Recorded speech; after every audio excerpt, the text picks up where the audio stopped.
प्रिय विद्यार्थियों, हम चिंता सर्ग व्याख्याकरण का अध्ययन कर रहे हैं। यह जयशंकर प्रसाद रचित कामायनी महाकाव्य से लिया गया है। यह विषय एमए फाइनल हिंदी चतुर्थ प्रश्न पत्र आधुनिक काव्य के अंतर्गत आता है। मैं अंजना शर्मा, सहायक आचार्य हिंदी, एमएजे कॉलेज भरतपुर। हमारी आज की व्याख्या है, वह उन्मत्त विलास हुआ क्या, स्वप्न रहा या छलना थी, देव सृष्टि की सुख विभावरी, ताराओं की कलना थी। चलते थे सुरभित अंचल से जीवन के मधुमय निश्वास, कोलाहल में मुखरित होता देव जाति का सुख विश्वास।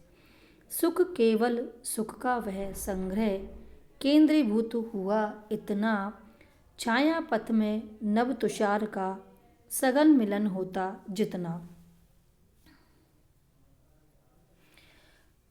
उन्मत्त होता है मत वाला, उन्मादक। विलास, भोग विलास की भावना। सुखोपभोग, स्वप्न, निद्रा में विचार। छलना, धोखा या भ्रांति। देव सृष्टि, देव जाति। विभावरी, रात्रि, रजनी या जगमगाते तारों वाली रात। कलना, रचना, आभा या चमक।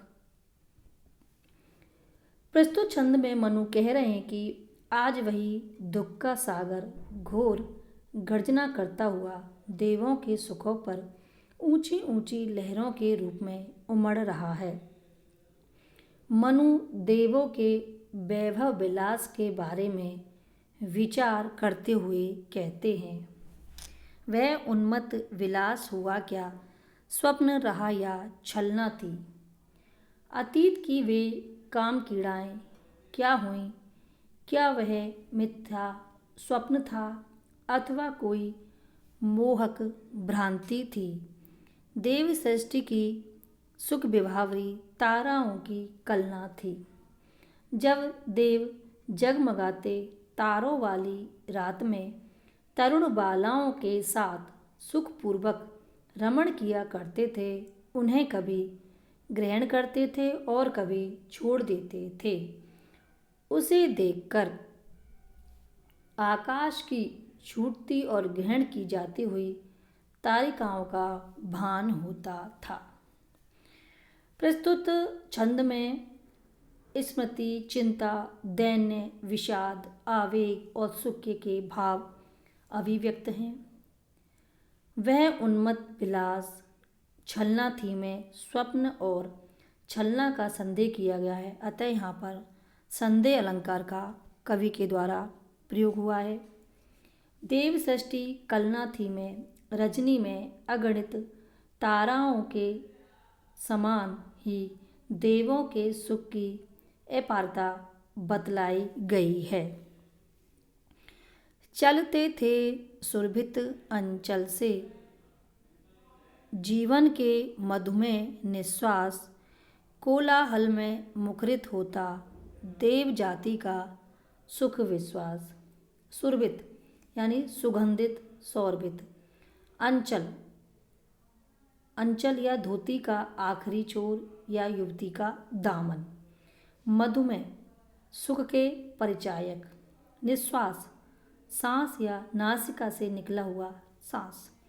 कोलाहल, आमोद प्रमोद, प्रणय के मधुर सलाप में। सुख विश्वास, सुख का विश्वास, यह विश्वास कि इसी में सुख है। प्रस्तुत छंद में मनु कहते हैं कि देव सृष्टि के सुखों की आभा सर्वत्र ऐसी चमकती थी जैसी कि रात्रि के समय असंख्य तारों की आभा आकाश में चमकती है। देवगण अपने शरीरों पर सुगंधित अंगराग लगाते थे और अपने वस्त्रों को पुष्पों की मधुर गंध से सुवासित किया करते थे। चलते थे सुरभित अंचल से जीवन के मधुमय निश्वास, कोलाहल में मुखरित होता देव जाति का सुख विश्वास। तरुण बालाओं के सौरभित अंचल में देवों के मादक विश्वास छूटते थे।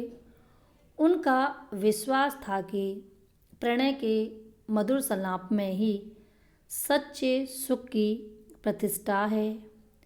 इतना ही नहीं, उस देव जाति में अपने आनंद या सुख का विश्वास इतना सुदृढ़ हो गया था कि कोलाहल के रूप में ध्वनित होकर सर्वत्र सुनाई पड़ता था। प्रस्तुत छंद में स्मृति, हर्ष और रति के भाव अभिव्यक्त हैं। मधु में निश्वासों को सुरभित अंचल से उपमा दी गई है, अतः यहाँ उपमा अलंकार का प्रयोग है। नारियों का मदिरापान और पुरुषों का कोलाहल देव जाति का जीवन क्रम बताया गया है। आगे की व्याख्या की तरफ बढ़ते हैं। सुख केवल सुख का वह संग्रह, केंद्रीभूत हुआ इतना, छायापथ में नव तुषार का सघन मिलन होता जितना। सुख यानी भोग का सुख, संग्रह संचय, केंद्रीभूत पूंजीभूत, छायापथ आकाशगंगा, आकाश में छोटे छोटे तारों की धारा को कहते हैं। नव तुषार वायु में मिली हुई वह भाप जो जमकर श्वेत कणों के रूप में आकाश से नीचे गिरती है, या ओसकण या हिमकण, सघन मिलन, गहरा मिलन, संयोग आदि। प्रस्तुत अवतरण में मनु कह रहे हैं कि देवताओं के मधुर आमोद प्रमोद सुगंध की लपटों के समान सदा चलते रहते थे। उनका निश्चिंततामय सुखी जीवन राग रंग के रूप में सदा व्यक्त हुआ करता था। जीवन के सभी कर्तव्यों से विमुख होकर वे केवल मात्र सुखों को जुटाते रहे। सुख केवल सुख का वह संग्रह, केंद्रीभूत हुआ इतना, छायापथ में नव तुषार का सघन मिलन होता जितना। देवों के भोग का सुख संचय इस प्रकार एकत्रीभूत हो गया था, जिस प्रकार सायकाल आकाशगंगा में छोटे छोटे हिमकणों के सदृश तारे पूंजीभूत हो जाते हैं। जिस प्रकार सायकाल अथवा घने कोहरे के बने हुए धुंधले मार्ग में ओस कण एकत्रित हो जाते हैं। विशेष देवताओं की सभी मर्यादाओं को छोड़कर खाना पीना, मौज उड़ाना तथा उनकी अति रंजिता में कोलाहल की सृष्टि करना यही बताता था कि जीवन के प्रति उनकी आस्थाएं ऋणम कृत्वा घृतम पिबेत की है।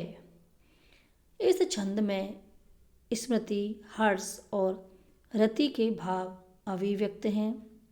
अलंकार सुख केवल हुआ इतना, छायापथ होता जितना में दृष्टांत अलंकार है, क्योंकि उपमेय सुख का संग्रह, उपमान नव तुषार तथा साधारण